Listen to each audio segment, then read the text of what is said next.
ስራ ጥበብ ፍቅር ስኬት ኩራት ክብር ኑ አብረን እንገንባ ኑ አብረን እንገንባ በጋራ በመተሳሰብ What if the good life isn't something you find, but something you build together? In this episode of our podcast, where we reimagine the good life through individual stories and Ethiopian voices, we sit down with Yoftahe Gebru, a father, tech professional, and community builder whose life's mission is to connect the dots.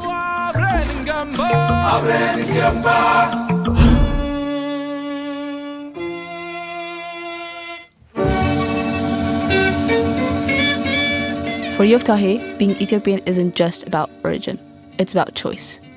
It's about choosing love over division and community over isolation. Through his show, The Yoftahe Show, he brings together voices from across the diaspora, highlighting mental wellness, cultural pride, and the quiet power of healing in community. He reminds us that amid the noise of social media and the pain of conflict, there is still beauty, woven into our languages, our dances, our stories, and the way we show up for each other. This episode is an invitation to remember who we are, where we come from, and the better version of ourselves we still have the power to become.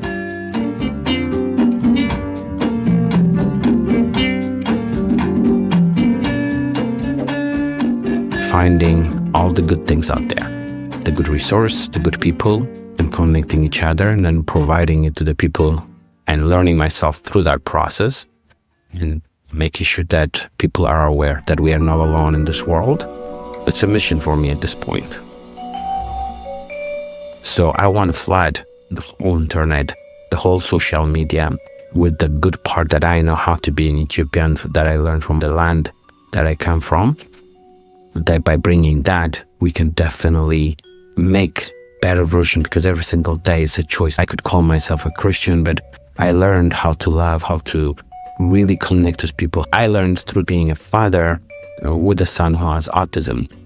Yoftahe's passion stood out to me as we talked. As we think about this understanding of the good life, we get to hear from someone who has always found this important. I will let him introduce himself. My name is Yoftahe Lycée Guebre, and some people also know me with my home name, that is Adam. I was born in Addis Ababa, Ethiopia, and my school journey is by going to Lycée. And then from there, I went for a year into an Polytechnic, and so I did not finish it. Maybe I was there for about a year, I believe. And then I came to the US, and then the US journey started. He's still in the US. The biggest thing that I wanted to do at that time was studying computer science. So I did my bachelor degree in computer science. And then after I started a job, the main thing was very interesting for me at that moment was management. So right now I'm doing more management part for the last almost 15 years. So that's been my journey of education and work in the field. When I introduced my capstone to him, he mentioned this African proverb right off the bat, and I thought it was representative of his understanding of the good life. There's an African proverb that I always want to live by that says, if you want to go fast, go alone. If you want to go far, go together. So that togetherness is part of being Ethiopian. So we're trying to make it as simple as possible, because if people come together, everything that we feel like is complicated can be resolved. When I asked him to expand on his understanding of being Ethiopian, he responded with this. He mentioned the current hardships and chose to highlight the importance of coming together during this time. All I know is being Ethiopian, but I know the goodness of it. Right now, when we look at Ethiopia, there may be a lot of different ways that we are struggling with. Right now, it could be a place that we say, I'm not proud of Ethiopia, because the way we're doing, we're harming each other, killing each other, ethnic division and everything else. But through all that, there's that beauty of it. We just sit down and listen to each other. That's in there. The solution doesn't come from outside. We can do it, but we just sometimes consumed or brainwashed on certain things that we leave it as. I want to bring that good culture out to tell people. He listed so many things, but this was one of my favorites. We have our own alphabet. The way we dance, the way we talk, our religions, all of those things. He spoke about how he embodies this understanding in his work. So when we see the chaos that's going on right now, it's very easy to forget who we are. So as long as we understand who we are, where we come from, what we're capable of, all this chaos is going to pass. And I'm not looking for someone from outside to come and help me. When I'm bringing a doctor from Ethiopia interview, I want people to be able to see, yes, I can be a doctor or scientist or anything else. First, let's look at who we are, what we have, because social media right now brings you all the hate or the division. And if that's the only thing that you see, that's what you think, that's the only thing that's happening, that's the only thing you can be. So I want to be reversing that. I want to flood it with love. I want to flood it with Ethiopianism, the beauty of Ethiopianism, so that people can say, okay, there is a good part of Ethiopia that I can be. I can choose to be the better version of Ethiopia, not just what the social media or the division or just to get the likes that they're doing. So I want to flood the whole internet, the whole social media with the good part that I know how to be an Ethiopian, that I learned from my parents, I learned from my friends, I learned from the land that I come from. That by bringing that, we can definitely make better version, because every single day is a choice, like I said. I found this insight into the importance of choice extremely valuable. So choose the better one, choose the culture that's going to build others, not going to destroy others.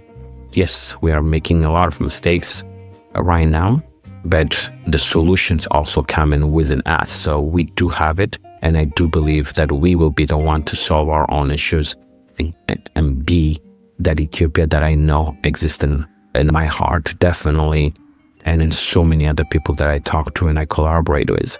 But how do we do this together? Yoftahe brings up the saying that Ethiopians know how to eat together, but not to work with each other. But then he disputes it by referring to his work. And there is this saying in Amharic, አብሮ መብላት እንጂ አብሮ መስራት አናውቅም. I have seen so many people who want to work with each other, who want to build with each other. Every single interview that I have done, that's what I have learned, to give us a much, much better world, not only for Ethiopia, for Africa, for the rest of the world. I'm on the mission to find those people and show them to the world, connect them with the rest of the world. So what is the Yoftahe show and the interviews he's talking about? The Yoftahe show focuses mainly on mental wellness or mental health as a whole, building a community, how we can come together, because there are a lot of, call it misunderstanding or understanding our cultures, but not really bringing it out to bring people together, because there is a lot of healing that all of us have to do, especially as grown up in what we call the Derg region. It's the main focus is to really educate our people and then understand who we are and how we're going to integrate really in the, call it in the Western world, and being able to bring people from the resources that we have and connecting them. So that's why I ended up calling it the Yoftahe show, but connecting each dot is the main line, because I do believe there are like so many beautiful dots out there, but they are not connected. Sometimes we feel like we live in this silo, or not really having the knowledge, or not knowing who the people that we can trust or rely on. But if you do know those people exist, then by connecting them, we're all going to benefit from each other. For me, I already believe that those dots exist. And then my mission that I took upon, and I feel like it's maklit, or it's given by God, just finding all the good things out there, the good resource, the good people, and connecting each other, and then providing it to the people, and learning myself through that process, and making sure that people are aware that we are not alone in this world. It's a mission for me at this point. Where did Yoftahe get his passion, this inspiration to start this show and be a community builder? I'm really blessed to be Ethiopian. I really say that. The role models are my parents. My dad, from my grandparents' generation, they all went in the French education. My grandparent was educated in France. My dad was also the same way. And then me and my brother also went to Lycée. So that gives us pretty much a different kind of understanding the world in a much better way. Learning with foreigners, it gives you, it's almost like even if we didn't travel out at that moment as children, the world came to us. So we had a different opening It's not just living as Ethiopians, but coexisting and understanding the different world, being confident. All of that was just really something that was integrated through family and also education. My mom worked for the UN, so there was a lot of traveling that she was doing and understanding the different worlds. When he talked about Ethiopia, he emphasized the importance of community that he learned at a young age, much like the other people I interviewed. But if I go back as Ethiopians, it's the community, the opportunity that we have, like, relying on each other, knowing your neighbors, knowing your friends, being free to go from one family member to the next. We used to have what we call monthly family gatherings. We got to know our cousins. The community part of it was really a beautiful aspect of who we are and shaped us, really to have that confidence and then knowing that we're not alone in this world. He especially highlighted a part of the Lycée experience that I couldn't have said better. So that part of it was really something that gave me a good foundation. And then going to Lycée as another blessing. I'm glad my parents chose to send us there. You build not just friendship, you build family. But is this really the reality, that we all get to choose where we go? Yoftahe gives us insight to how this was different when he was growing up. I think the unfortunate part, success in Ethiopia is, I think, still in a way the same, is the have it and not have it. The not haves, like it just, there's not, now it's getting a little bit better about the middle class, but you're either well to do or not to do. So you just, if you come in from a well-to-do family, sometimes I don't even know if we think about it really that deep. You just assume you're going to make it because you're already ahead of most of the communities. And for him? I knew pretty much in a way I'm going to be successful. That concept of it, and people accept where you were born and what family you were born, sometimes defines what you can accomplish. And then I think that's changing a little bit now with technology, with education. But for us growing up, it was just like limited where you were born and what kind of family that you have, what you can be. And then, unfortunately, sometimes when you go to Lycée or you're exposed to it, so you're always thinking for higher education, most of us are thinking we could go to the US, or especially being in Lycée, we all thought we're going to end up in France. Those are the kind of opportunities that you get that most of the other people do not have or are not capable of doing. So financially, you knew you were going to do well because you come in from from families who had those opportunities. So that's how I defined it. You're going to grow, and then you're going to be able to live what you call a good life compared to the other people that were in Ethiopia. I asked him then, how is this different when you came to the US? It opened up a lot of eyes, like how hard you have to work, and not only how hard you have to work, but you have much, much better opportunities to be able to pick and choose the paths. Me growing up in Ethiopia, it definitely gives you that sense of family, get together, growing up and helping each other. It's a community life that you do have. And if you succeed, that means your family is going to succeed. You're not just taking care of yourself, but you're also taking care of your family and then community, extended family. So with that comes that success, just like you said, what you can make of it, what you want to go with it, and how you want to share it with the world. But I wanted to take this further. Would this success take away from other community engagements we have? The expectations was not as much where you have to, there is a certain kind of success that was accepted. And then if you reach that level, you could live definitely what I consider the happy or the balanced lives. After work, people go out and hang out with friends. That part, that balance, you're not giving away. Just because you're successful doesn't mean you're losing also the friendship and the community gathering. So definitely a lot of things can be accomplished and you are able to change yourself. But like I said, Right now, the opportunity is much, much different because just think about it. There were a lot of people who had all the knowledge.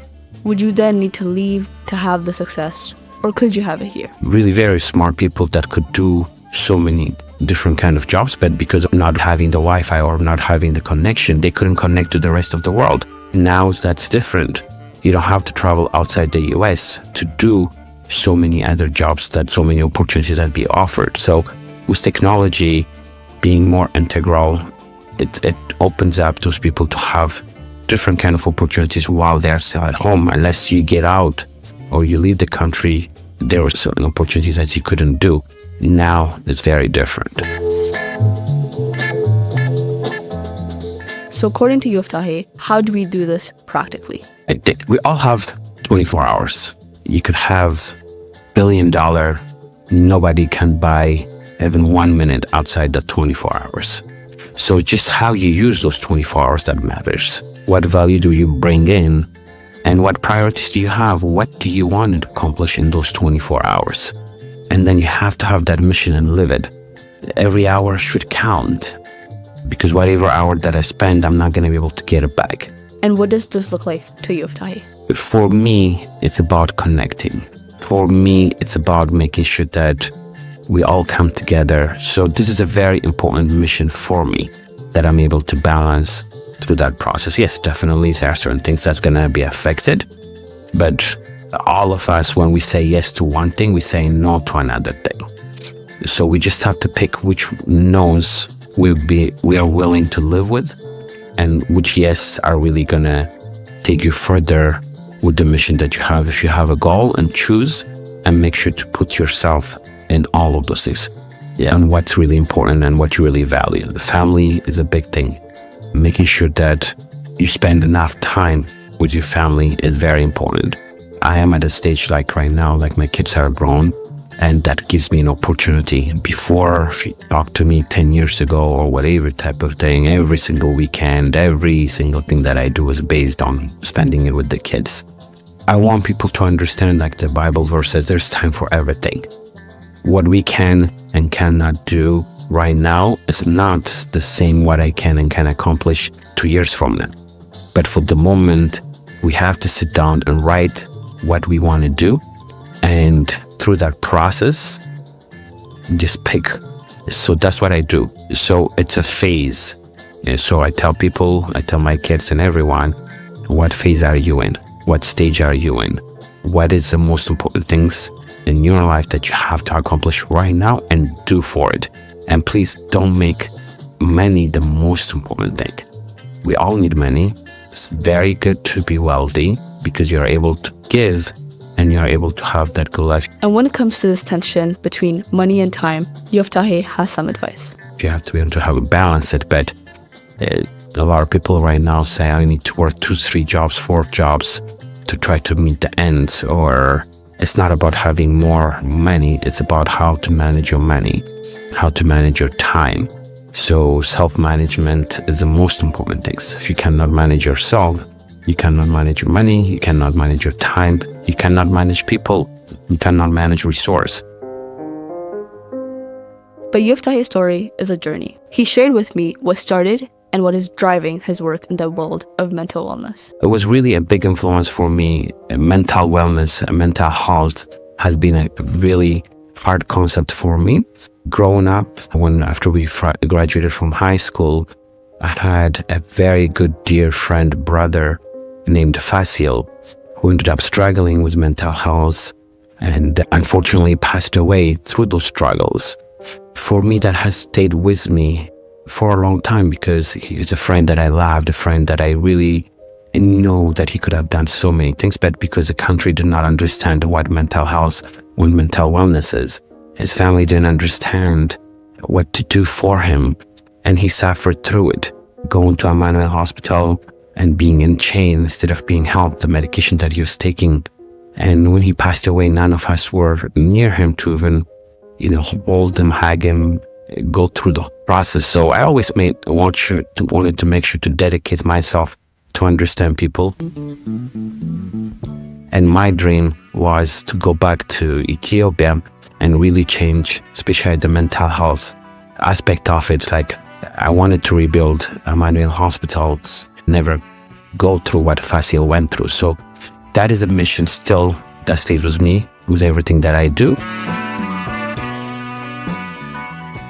So far, we have talked about all these aspects of Ethiopia that we value and admire. But if this is the case, how then are so many Ethiopian people wanting to go abroad? And what would it look like to stay? I understand your question. For me, I think growing up, we thought like everything that we can accomplish and do had to be done outside Ethiopia. So I have so many friends who stayed back in Ethiopia and doing so well. So it can be done without leaving Ethiopia. They are well-to-do, they're accomplishing, they're doing so many amazing things. They are living sometimes even better life than most of us live in the US or other place. So you don't have to leave Ethiopia.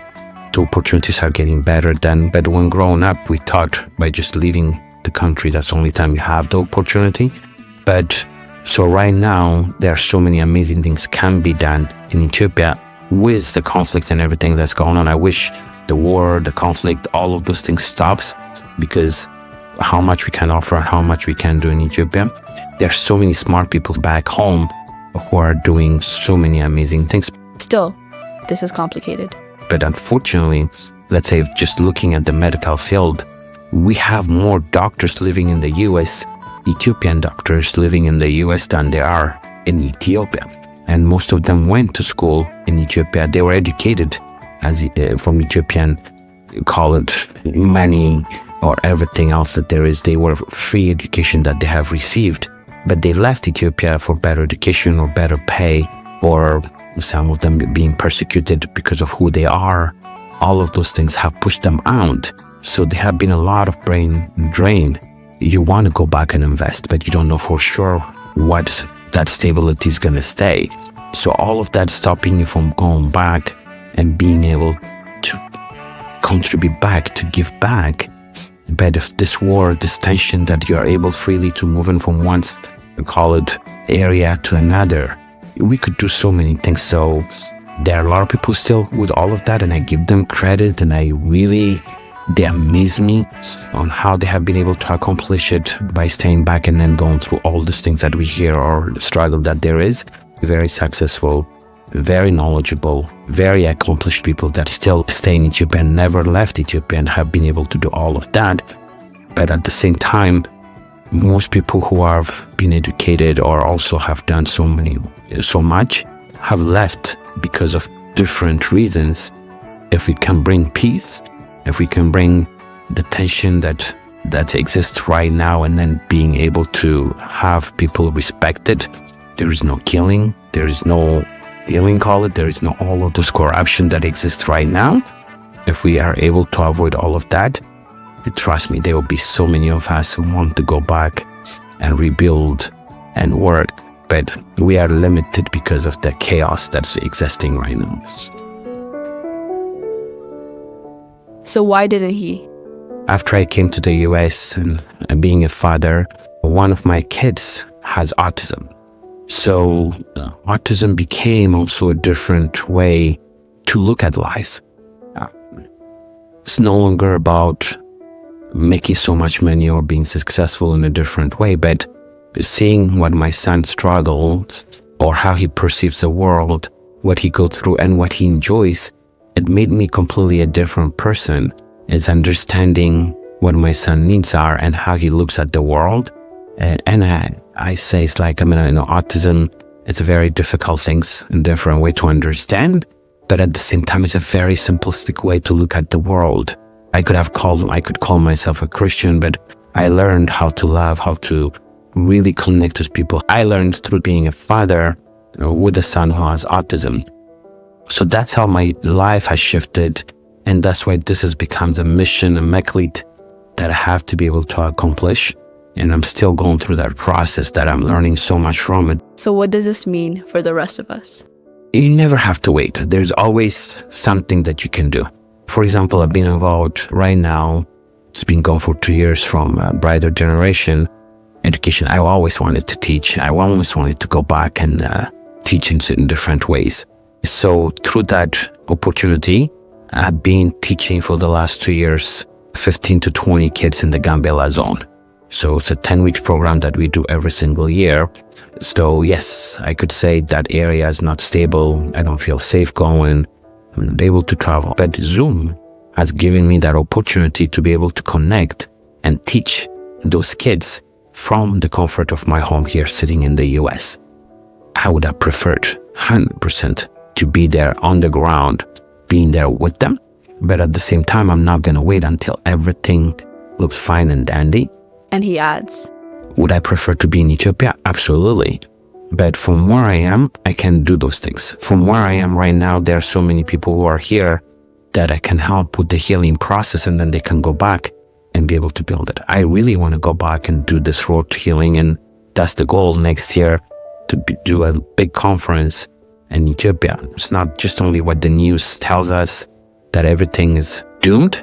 So many amazing things. I was at dinner last night with people who got together, 10, 20 of them together, went in some of the villages and built a school, help kids. So there are so many things that we can still do through this. And this is when we get tested.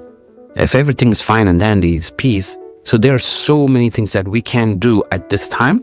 And I want people to understand, if they can give time, they can give money, they can give their knowledge. There are so many ways we can give back right now.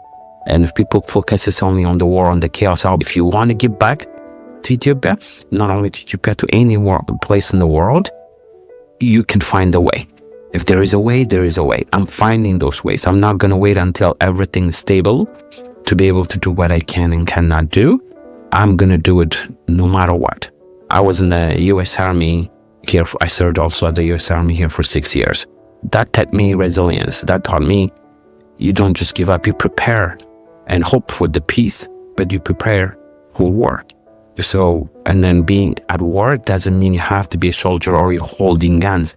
With my pen, with my poetry, with my Yoftahe show connecting each dot, you can be my weapon. Yoftahe emphasizes this by giving us an inspiring and funny image. But what are you doing with what you have? There is a saying, my friends laugh at me whenever I say, what do you want to be? How do you want to be known? I always say, check out key. As much check out key in Amharic like a mud, because everything can be made with mud. I am, as a Christian that I believe in, we all came in from mud. Therefore, we can build so many things with what you have. If someone says, I have 2 legs, are you running with those legs? Or are you just walking? Or if you crawl, why would you do that? So start with what you have, be grateful with what you have, and use those resources first. And then you can build more, and then you can have more. Then you can go to the next stages. So first start with as simple as it can. Start with what you have. Be grateful with what you have. Be really, really grateful with what you have, because there are so many people that don't have what you have. So you have to start with what you have first, and then have your vision, and then go for it and reevaluate. If you're not able to give time, probably you are able to give money. Give that. If you're not able to do that, you are able to help others who are doing it. For example, encouraging others, supporting them. If you see someone who works hard and able to do it, support that person, even if you're not able to contribute financially or your time or your knowledge. Surrounded by all the division and confusion created by content on social media, Yoftahe gives us a critical comment we should hold on to. Then the other thing that I always say, if you're not able to do any of those, at least stay away from people, from discouraging them, going on social media and telling this or creating chaos. Please stay away. If you're not able to do anything, if you're not able to give something, at least do not stop those people who are working hard, who are able to give back. Do not criticize. Stay away until you come back in a better way and being able to contribute. He explains what he understands as an urgent matter in the Ethiopian community in the United States. So with the work that I'm doing right now, we are really in big trouble, especially when it comes to the youth. There are so many kids that people don't know about in prison right now in the US. Ethiopian, Eritrean kids. We call it struggling with mental health. We'll call it struggling with substance abuse, struggling other things. Because of cultural differences, call it, or not being able to associate, or the parents not really understanding what or how they can help their kids. the social media has brought in so many, how do I call it, reality that people are struggling with. They're trying to be something that they can't be, or they think someone else is. As we ended our interview, Yoftahe refers to how his life and work have informed the way he has reimagined the good life for himself and others. If we really saw the world the way autistic kids look at this world and interact with this world, we would be much human beings. The war, the hate, the division through ethnics, everything that we see could completely disappear. I think that's one way of God is teaching us that there is a better way of living as human beings. It through the lens, the autistic kids or autism people, as a struggle as it is, as challenging as it is to really navigate in this world because of different aspects of life. But the way they look at the world and the way they touch this world is, for me, is complete pure love that we can all learn from. So does he plan on going back? So that's a very good question. Yes, that was definitely that I really wanted to go back and work on that, but having families and responsibilities changed a little bit. But call it with technology or the way I grow up and the way I understand people, I can make an impact from where I am very in a different way. Not only I will go back, definitely have that mission, and then it's going to be part of that, but I did not want to be limited by where I am not to be able to do that. So somehow I'm doing that work with the Yoftahe show, and then with the nonprofit that I have connecting each dot. It's pretty much that's what I'm doing right now. I may not be physically in a manual hospital, but I'm visiting prisons here, going in and seeing kids. I'm dealing with every day with kids who may have struggled with substance abuse. And finally, he gives us another illustration that can only come from a writer. And when you feed someone with gursha, is you pick, really the good part of it. You don't just feed them something that's waste. You pick and choose, and you want to give whoever you're feeding, and you do it with love. So because of that, I said, get gursha. It's not just only about feeding people food, but has to be also knowledge. So gursha is a big aspect of Ethiopia, and then I'm changing it and bringing it to the world in that aspect of it. Yoftahe reminds us that the good life isn't about escape or arrival. It's about returning to what matters, even if we never left. Through community, culture, and care, he shows us that healing isn't just possible. It's already happening, one conversation at a time.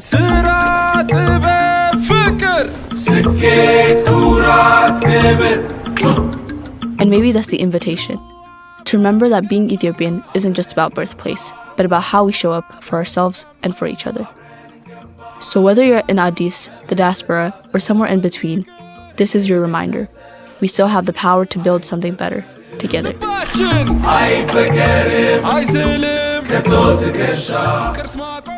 Thank you for listening. This is another episode of Ethiopia is Calling.